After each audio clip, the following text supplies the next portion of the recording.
In November 2017, TechCrunch brought Startup Battlefield to Australia for the first time. 15 startups from across Australia and New Zealand took the stage in Sydney, pitched in front of investors and judges, and competed for a shot at the global stage. It was one day, one stage. And what happened next is exactly why we're coming back. At least 12 people have been killed and dozens of others injured in Russian strikes across Ukraine, according to Ukrainian authorities, as Ukrainian President Volodymyr Zelensky commemorated at least 707 children killed by Russia during the two countries' more than 4-year-long war. At least 5 people were killed and 11 others injured in Russian bomb and drone attacks on eastern Ukraine's Donetsk region, the National Police of Ukraine's press service said on Thursday. Liverpool has named Andoni Iraola as their new manager after sacking Arne Slot following a calamitous Premier League title defence. Iraola quickly emerged as Liverpool's top target to replace Slot, whose 2-year reign came to a shock end when he was dismissed last Saturday.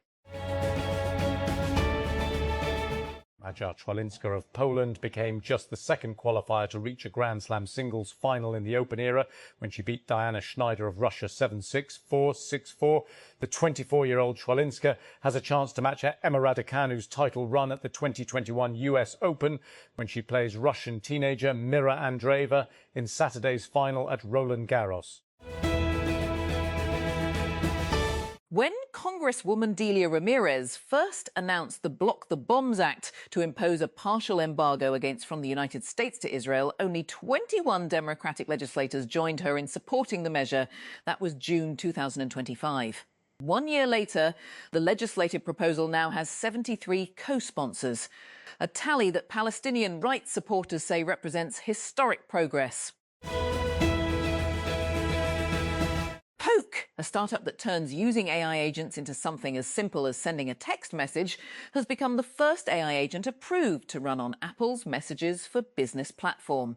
Previously, the platform was designed for businesses, airlines, retailers, hotel chains and others, to communicate with their own customers through iMessage, offering a standardized interface that supports both automated chat and live agents.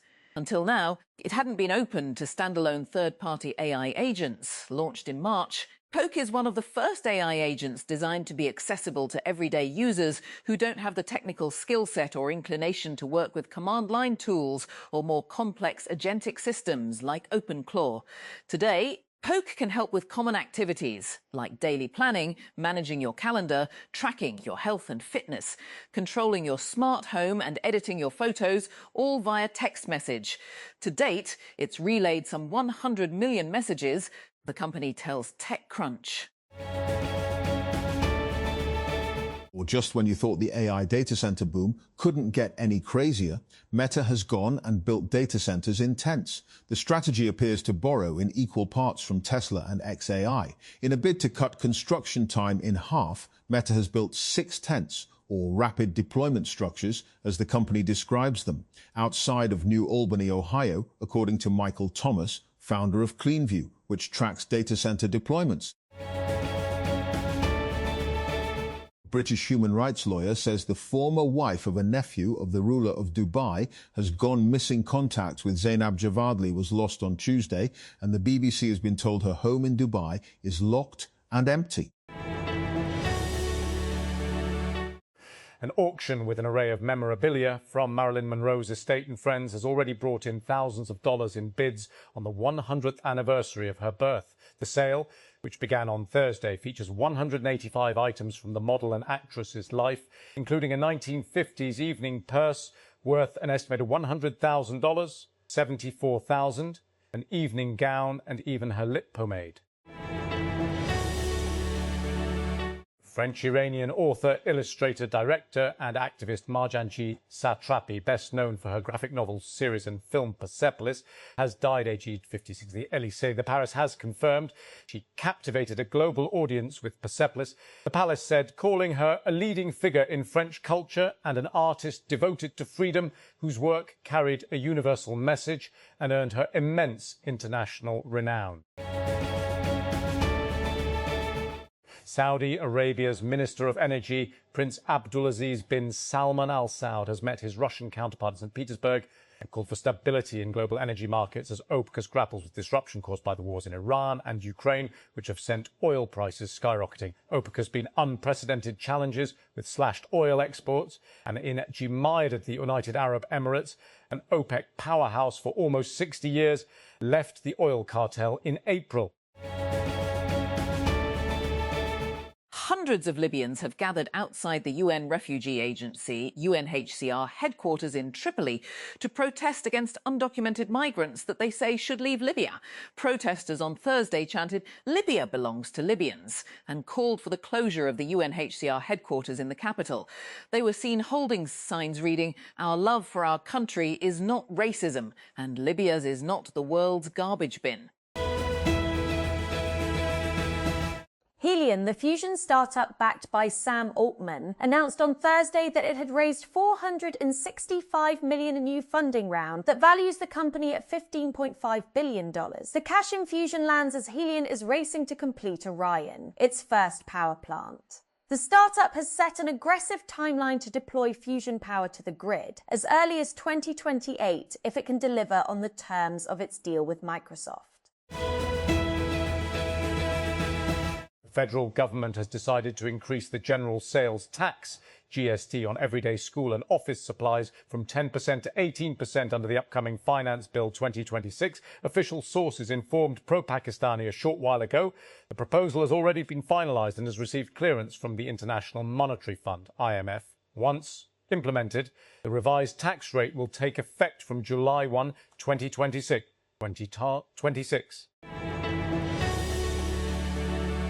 Washington.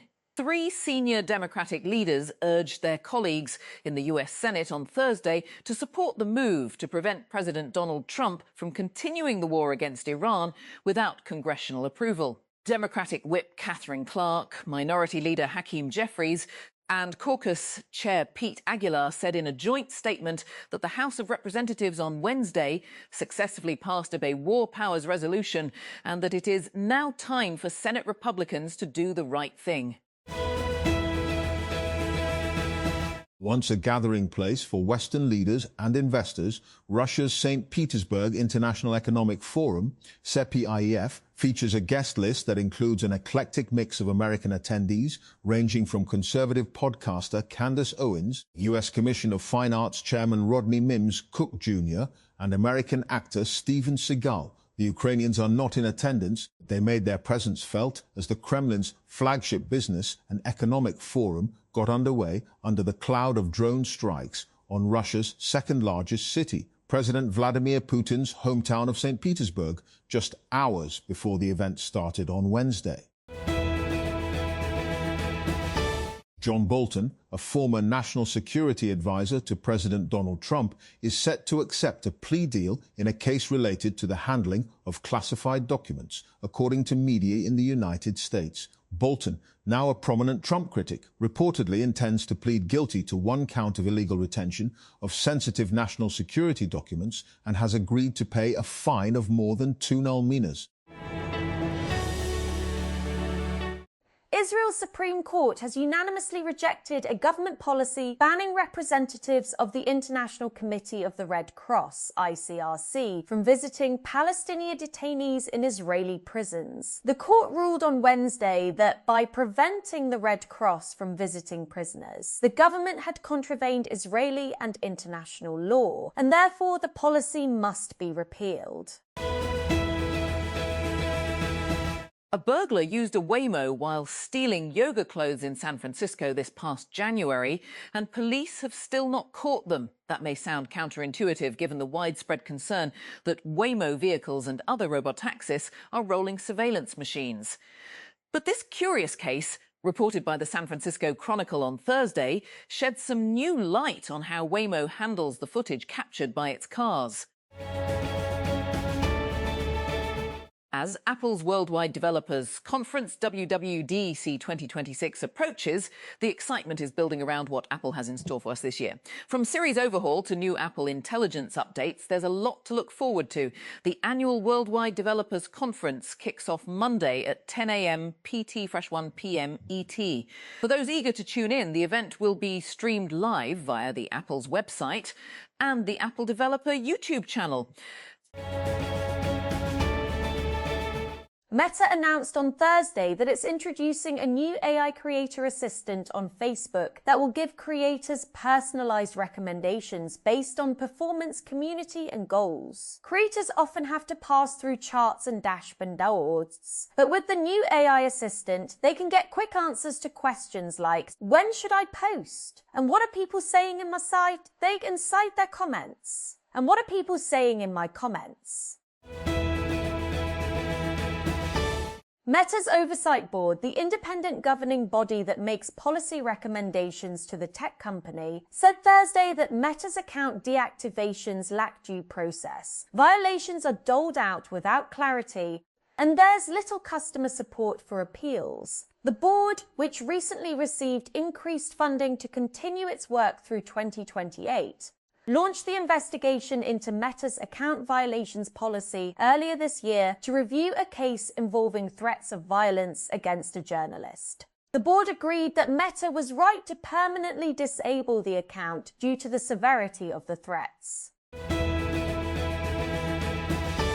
Security forces killed 4 terrorists in 2 separate intelligence-based operations. By Khyber Pakhtunkhwa, the military's media wing said on Thursday the Inter-Services Public Relations said that the 4 terrorists killed during the operations belonged to Fitna al-Khawarij, referring to the term used by the state to designate members of the banned Tehreek-i-Taliban Pakistan, TTP.